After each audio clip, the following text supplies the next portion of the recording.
మీతో మాట్లాడుతున్నా.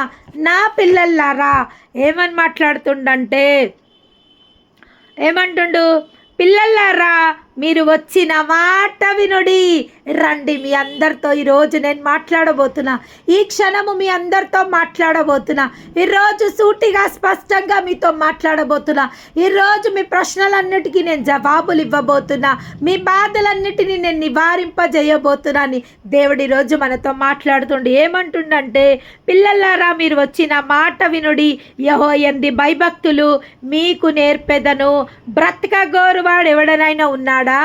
నేను భయభక్తులు మీకు నేర్పుతా. ముందుగా మీరు దీవెనలు పొందుకోవాలంటే మీకు కావాల్సింది యెహోవాయందు భయము, భక్తి.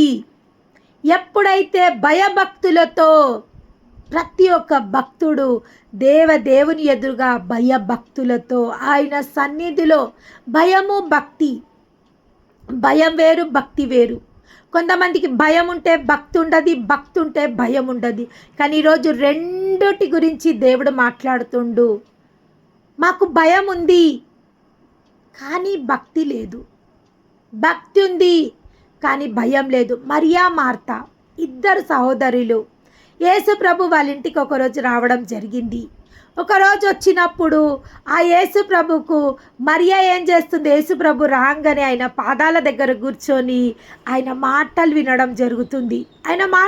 ఆయన దేవాది దేవుడు మర్మాలు బయలుపరుస్తుంటే ఆ మాటలు వింటుందామే. మరియా వచ్చేసింది, తొందరగా వచ్చింది. ప్రభువా, నా గురించి అసలు నీకేమి చింత లేదా? ఎంత పనుందయ్యా నాకు, నేను నీకోసమే కదా, నీకోసము నీ ఎంబడొచ్చిన అందరి కోసం నేను అక్కడ భోజనం సిద్ధపరుస్తున్నా, నేను అక్కడ పని చేస్తున్నా ప్రభువా, నేను బాధ్యత చేస్తున్నా అక్కడ. కానీ ఇక్కడ నా సహోదరు వచ్చి నీ దగ్గర కూర్చుందయ్యా. ఏది ముఖ్యమయ్యా నీకు? అక్కడ బాధ్యత ముఖ్యమా? ఇక్కడ భక్తి ముఖ్యమా? ఇక్కడ భయం ముఖ్యమా? భక్తి ముఖ్యమా అని తనొచ్చి ప్రశ్న వేయడం జరిగింది. యేసుప్రభు ఏమన్నాడు, మరియ ఉత్తమమైనది ఏర్పరచుకుంది. ఉత్తమమైనది అంటే ఆయన పాదాలు పట్టుకొని వినడము, ఆయన పాదాల చెంత ఉండడము, ఆయన మాటలు వినడము ఉత్తమమైంది అంటే అది భక్తికి సూచన. ఇక్కడ ఆమె భయపడుతుంది. అమ్మో, ఇంతమంది వచ్చేసిండ్రు మా ఇంటికి, మరి నేను ఫుడ్ ప్రిపేర్ చేయాలి కదా, వచ్చిన వాళ్ళకి ఆతిథ్యం ఇవ్వాలి కదా. వచ్చిన ఆయన ఎవరు? వచ్చిన ఆయన ఎవరు? గొప్ప మనిషి. ఆయన ఎంబడ అనేకులు వచ్చిండు, వాళ్ళందరికీ నేను ఆతిథ్యం ఇవ్వాలి కదా అని అక్కడ మార్తా భయపడుతుంది. కానీ ఇక్కడ మరియా భక్తితో ఆయన పాదంల దగ్గర కూర్చుంది. ఫస్ట్ నేను ఆయన మాటలు వినాలి కదా. రెండూ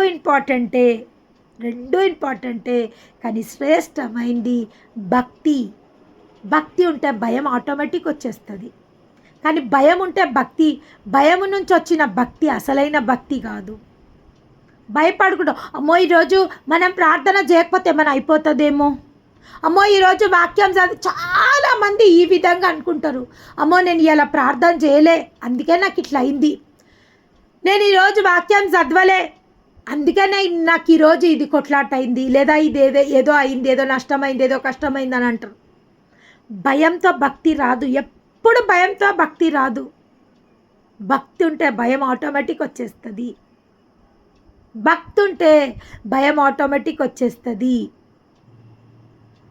కానీ భయంతో భక్తి రాదు, అది నిజమైన భక్తి కాదు.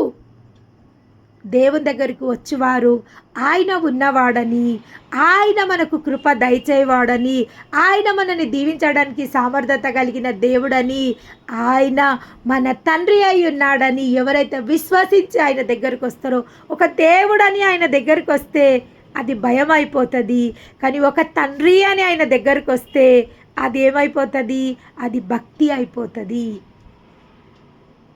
నాన్న అంటే చాలా ఫ్రీగా ఉంటుంది మనకు, దేవుడు అంటే చాలా అమ్మో, దేవుడు అంటే కొన్ని రిస్ట్రిక్షన్స్ ఉంటాయి. అందుకే మనము ఏమని మొరపెట్టాలంట? అబ్బా తండ్రి అని మొరపెట్టాలంట. మనమందరం ఎవరు? ఆయన పిల్లలము. ఆయన పిల్లలమైతే అన్నిటికీ వారసులము. వారసుడు దేనికోసం మనం భయపడాల్సిన అవసరం ఉందా? దేనికోసం మనం యాచించుకోవాల్సిన అవసరం ఉందా? అయ్యో నేను వారసుని, నాకు ఇది నాకు అది అని అడగాల్సిన అవసరం ఉందా? ఎప్పుడైతే వారసుడు చిన్న పిల్లవాడు ఉన్నంత వరకు వాడు సంరక్షకుని యొక్క ఆధీనంలో ఉంటాడు. లేఖనంలో రాయబడింది, ఎప్పుడైతే మనకు మెచ్యూరిటీ రాదో, మన భక్తిలో ఎప్పుడైతే మెచ్యూరిటీ మనకు రాదో, మనం ఇంకా చిన్న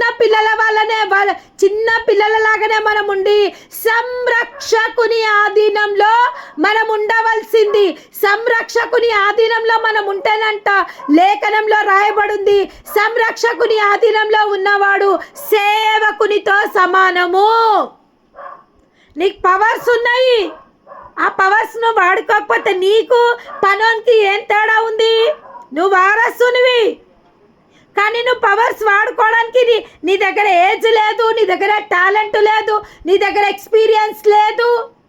అప్పుడు నీకు పనోనికి తేడా ఏమీ లేదు. ఈరోజు దేవుడు ఏమంటుండంటే, నువ్వు ఇంకా దేవునిలో మెచ్యూర్ కానంత వరకు, ఇంకా దేవునిలో ఎదగనంత వరకు, ఇంకా నీ భక్తిలో ఎదగనంత వరకు, నీ ప్రార్థనలో ఎదగనంత వరకు, దేవునితో సహవాసంలో ఎదగనంత వరకు, దేవునితో అన్యోన్యతలో ఎదగనంత వరకు నువ్వు చిన్న పిల్లగాన్ వలె ఉంటావు. చిన్న పిల్లవాన్ వలె ఉంటే నీకు సేవకునికి తేడా లేదు. వారసుడు అన్నిటికీ వారసుడు. వారసుడు యాచించాల్సిన అవసరం లేదు, వారసుడు అడగాల్సిన అవసరం లేదు. వారసుడు వారసత్వం ద్వారా అడిగినా అడగకపోయినా ప్రతి ఒక్క దీవెనకు వారసుడు. ప్రతి ఒక్క దీవెన, దేవుడు మనకిచ్చిన ప్రతి ఒక్క దీవెనకు మనం వారసులమంట. కానీ అవి ఎందుకు మనం పొందుకోలేకపోతున్నామంటే మనము మెచ్యూర్ కాలేకపోతున్నాము. మన తలంపులు మెచ్యూర్ కాలేకపోతున్నాయి, మన ఆలోచనలు మెచ్యూర్ కాలేకపోతున్నాయి. మనము వారసులము అని మనం యాక్సెప్ట్ చేయలేకపోతున్నాం. వారసుల్లాగా మనం ప్రవర్తిస్తలేము, వారసుల్లాగా మనం మాట్లాడతలేము, వారసుల్లాగా మన బిహేవియర్ లేదు. మనం అట్లా బిహేవ్ చేస్తలేము. ప్రతి క్షణము భయం ఉంటే భక్తి లేదు, భక్తి ఉంటే భయం లేదు, లేదా విశ్వాసం ఉంటే నమ్మకం లేదు, నమ్మకం ఉంటే నిరీక్షణ లేదు, నిరీక్షణ ఉంటే ప్రేమ లేదు, ప్రేమ ఉంటే ఏదో ఒకటి. ఇక్కడ ఏమంటుండు దేవుడు, యెహోవాని ఆశ్రయించు వారికి ఏ మేలు కొదువై ఉండదు. పిల్లలారా, మీరు వచ్చిన మాట వినుడు. ఈరోజు నేనే మాట్లాడుతున్నా మీతోటి.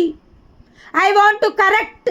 నేను మిమ్మల్ని కరెక్షన్ చేయాలనుకుంటున్నా. ఈరోజు ఎంతోమంది ఎన్నో ప్రశ్నల చేత ఇటు అటు తొట్టిల్లుతున్న ప్రతి ఒక్కరితో దేవుడు ఈరోజు సూటిగా స్పష్టంగా మాట్లాడుతుండు.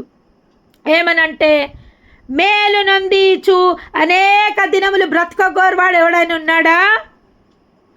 చెడ్డ మాటలు పలకకుండా నీ నాలుకను. ఏమంటుండు దేవుడు? చెడ్డ మాటలు పలకకుండా నీ నాలుకను. ఇంకా పశకునం మాటలు మాట్లాడుతున్నావా? ఇంకా శాపవచనములు మాట్లాడుతున్నావా? ఇంకా నెగిటివ్ మాటలు మాట్లాడుతున్నావా? ఇంకా పిచ్చి మాటలు మాట్లాడుతున్నావా? ఇంకా వెర్రి మాటలు మాట్లాడుతున్నావా? జ్ఞానం లేని మాటలు మాట్లాడుతున్నావా? నీ మాటలని సరి చేసుకో. ఎందుకంటే జీవ మరణములు నాలుక వశం. నువ్వు జీవాన్ని ప్రవచిస్తే జీవము, మరణాన్ని ప్రవచిస్తే మరణము, కీడుని ప్రవచిస్తే కీడు, దీవెనలను ప్రవచిస్తే దీవెనలు. ఇంకా ఏమంటుండు?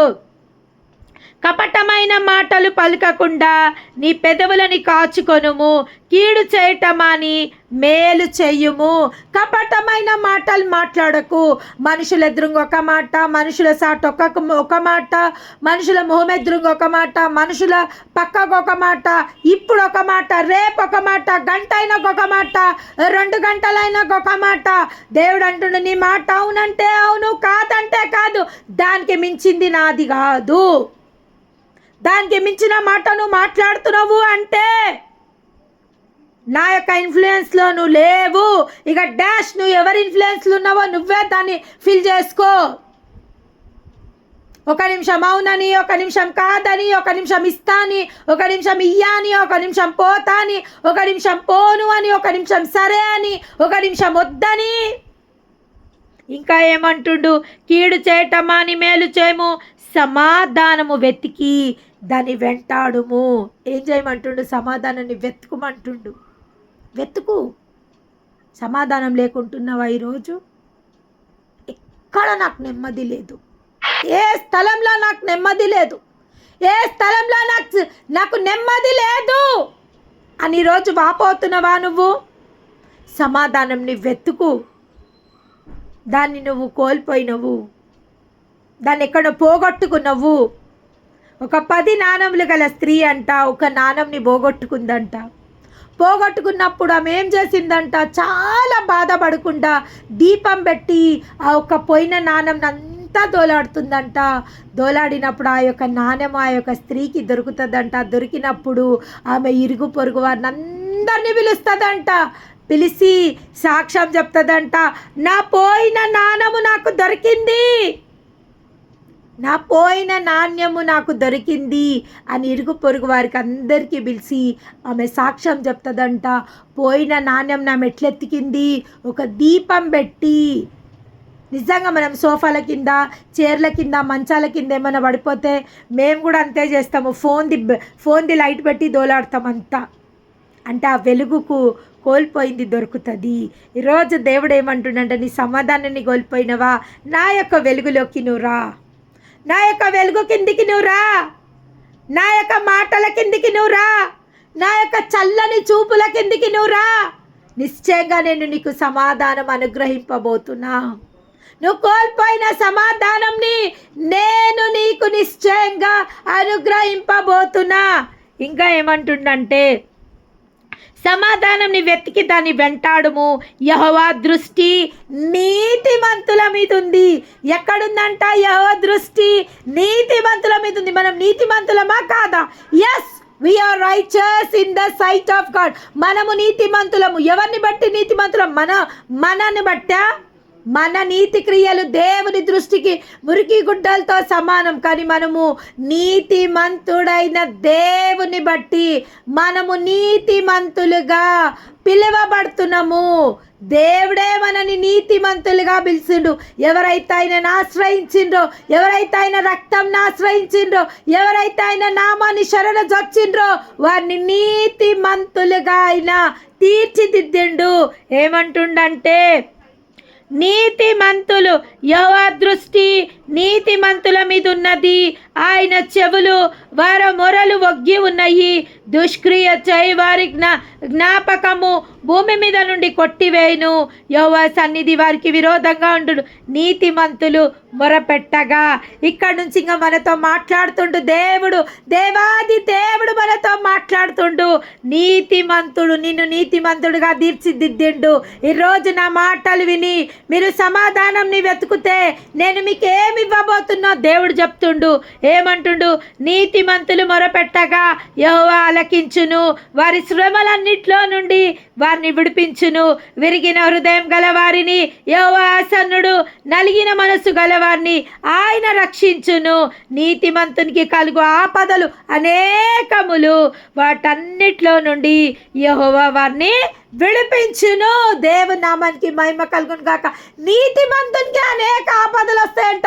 ఎవరు చెప్తుండ్రు? దేవుడే చెప్తుండు. ఈరోజు నేను ముందే మీకు చెప్పిన, ఎన్ని బాధలు మీకున్నాయో, ఎన్ని శోధనలు మీరున్నాయో ఇట్లా ఫింగర్స్తో లెక్క పెట్టుకోండి.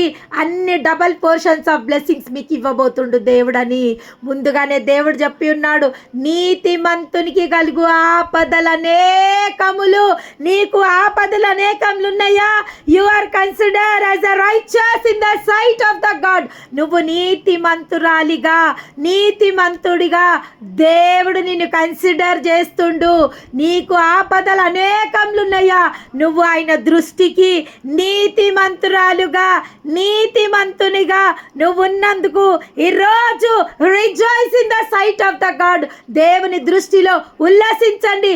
అవును ప్రభువా, నీ నీతిని బట్టి మమ్ములని నీతిమంతులుగా చేస్తావు. మాకు ఈరోజు అనేక ఆపదలు ఉన్నాయి, కానీ వాటన్నిటిలో నుండి నువ్వు మమ్మల్ని విడిపిస్తానంటున్నావు. ఇస్తున్నావు తండ్రి. ఇంత గొప్ప ధన్యకరమైన మాటలు ప్రభువా మేము మొరపెట్టినప్పుడు మా మొరను ఆలకిస్తానంటున్నావు. నిశ్చయంగా మేము మొరపెట్టినప్పుడు మా మొరను ఆలకిస్తానంటావు. శ్రమలన్నిట్లో నుండి మమ్మల్ని విడిపిస్తానంటున్నావు. ఇంత గొప్ప మాటలు మాతో మాట్లాడిన దేవునికే మహిమ కలుగునుగాక.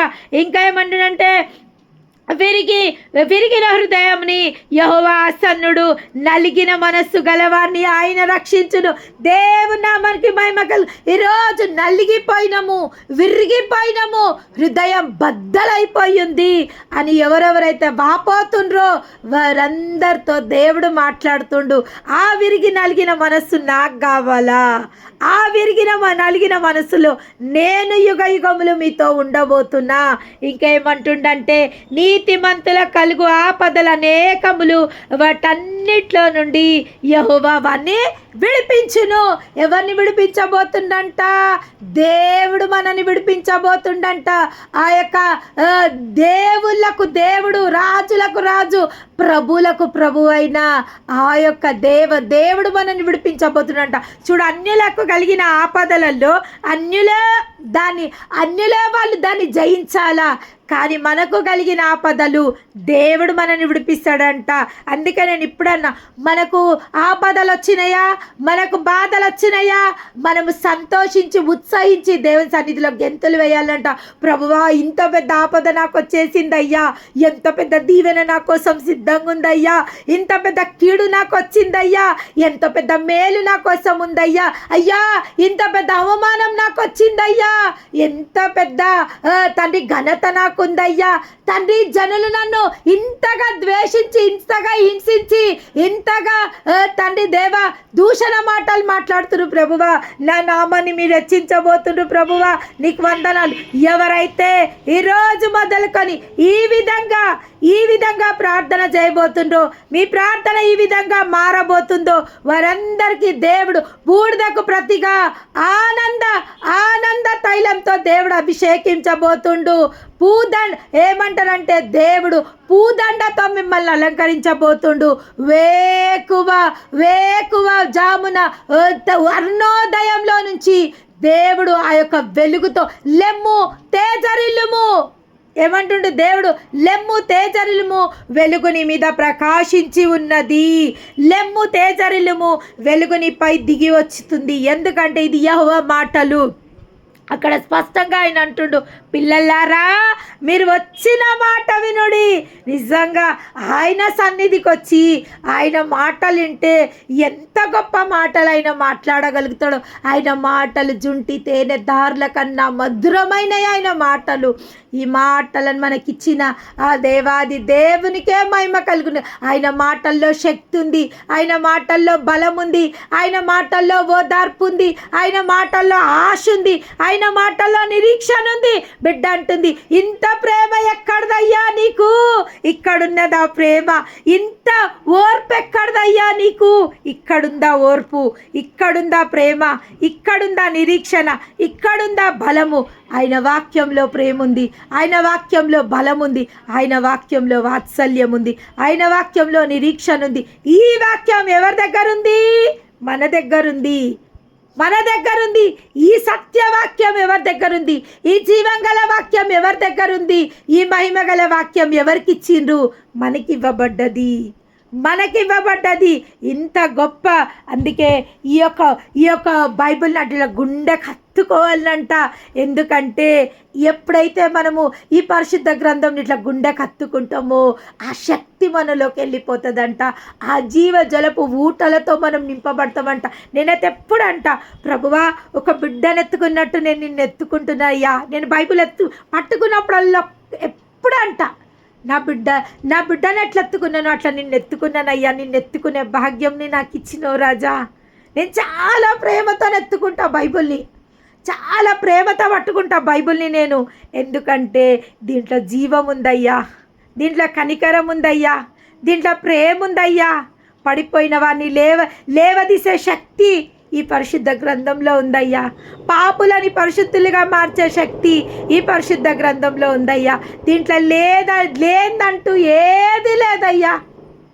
ఇది ఇది జీవపు వాక్కయ్యా అని నేను చాలా ఎట్లా ప్రతిసారి బైబిల్ని ఎత్తుకున్నప్పుడల్లా నేను అంటుంటా, ప్రభువా నేను నా బిడ్డలాగా నిన్ను ఎత్తుకున్నా ప్రభువా అని నేను ఒక్కొక్కసారి బైబిల్ని పట్టుకొని నా హృదయం నిండినప్పుడు బైబిల్ని పట్టుకొని ఏడుస్తుంటా. ఏమంటా, ప్రభువా ఇవి నీ పాదాలు తండ్రి, ఇవి నీ పాదాలు, నీ పాదాల చెంత నా హృదయాన్ని కుమ్మరిస్తున్నా అని నేను ఏడవడం జరుగుతుంది. దేవుని నామానికి మహిమ కలుగునుగాక.